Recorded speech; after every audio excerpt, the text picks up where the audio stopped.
Hi, Bill Barber from Poliigon here. In this video we're going to be taking a material from Poliigon.com, bringing it into Cinema 4D using our material converter, and finally rendering it out with Redshift. Before we get started though, let's take a look at the files we'll need during this video.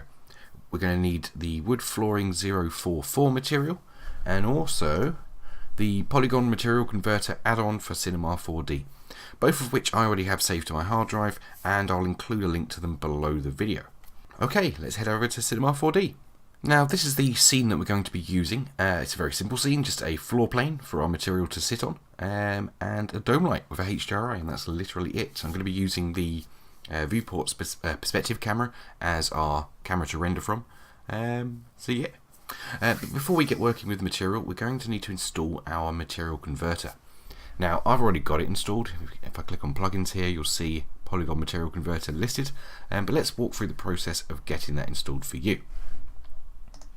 So here is the contents of the zip folder downloaded from the website. I've already completely unzipped it into a folder and it's sitting on my desktop, and you'll need to do the same. Well, it doesn't have to be a desktop, but yeah, you need to unzip it somewhere.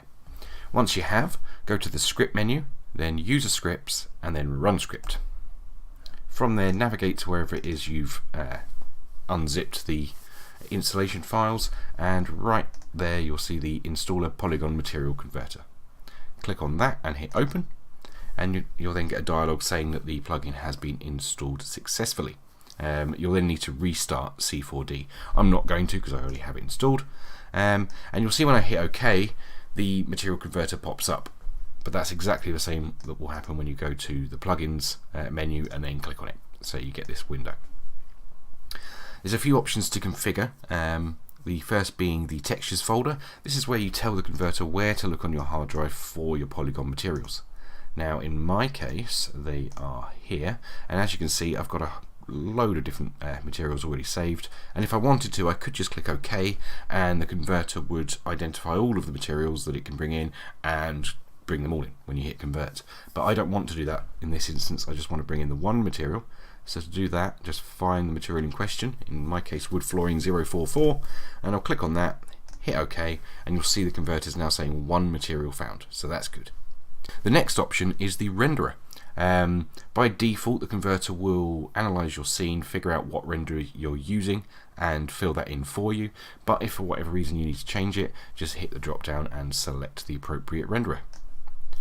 Below that are some advanced settings. By default you won't need to touch these, I would have thought, but if you do need to, this is where they are. I'm just going to click on convert and it will say that they've loaded successfully. Hit OK and close down the converter. It has done its job and brought in, as you can see, our wooden floor material. So now all we need to do is assign that to the floor plane.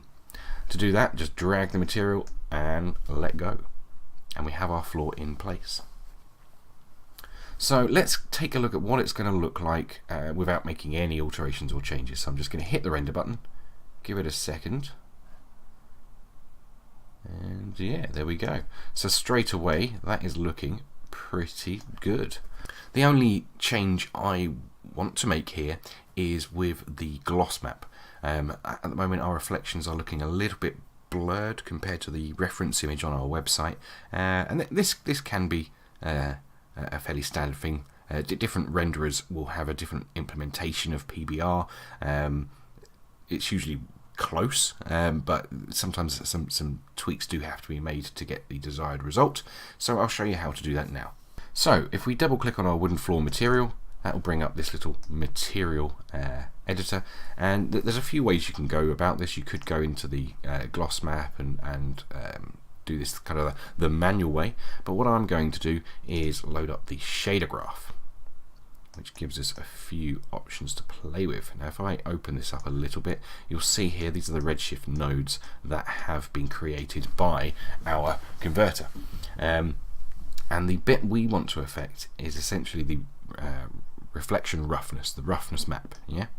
Now it's a gloss texture that's being brought in. Now gloss is the invert of a roughness map. Yeah, they're literally completely just an inverted gloss map is a roughness map.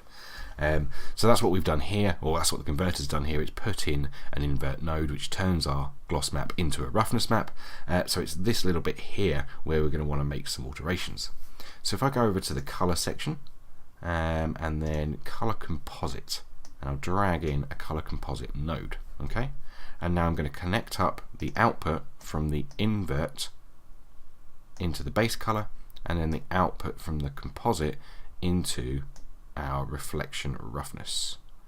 Reflection roughness. There we go. And then I'll place that in there. Okay, so the way a multiply works, which is what we're going to be using, probably should have said that first, change that to multiply, there we go. So the way a multiply node works is it multiplies the incoming roughness texture, yeah? So if you multiply something by 1, you aren't changing it at all, are you? 1 times 1 is 1. If you multiply something by 0, the output is 0.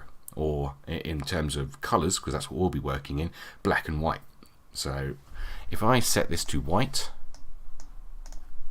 like so, and then I'll just close that down for a second and hit render again, you'll notice absolutely no change because our roughness map's being multiplied by 1, essentially, white.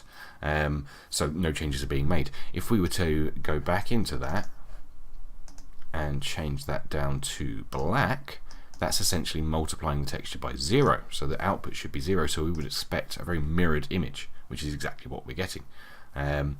Which isn't what we want, but it's, I'm demonstrating what the multiply node does.